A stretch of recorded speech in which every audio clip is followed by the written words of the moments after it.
Educators and parents are closely watching legislation that would expand Indiana's school choice scholarship program.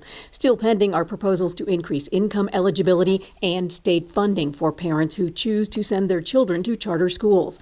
Lafayette School Corporation Superintendent Les Huddle says that amounts to millions of state tax dollars being allocated to parents. Very little, if any, checks and balances of where the money's going, how it's going to be spent, and once it is spent, who's accountable for it?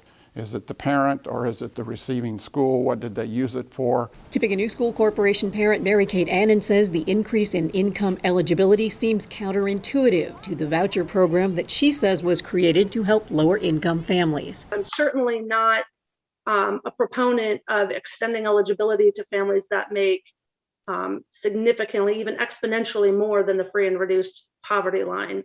Huddle is equally concerned about a Senate bill that would require public school corporations to make a vacant school building available for sale or lease to a charter school, a university, or community college for just $1. We would like to make that decision and sell it for a market price as opposed to $1. Our taxpayers over could have been some years ago paid for that building. Huddle says the tentative state funding formula indicates the LSC will have adequate funding for the next 2 years, but he says the state figures are based on an increase of 350 new students. We don't know where those kids are, so if we don't get those new kids, we're not getting new revenue.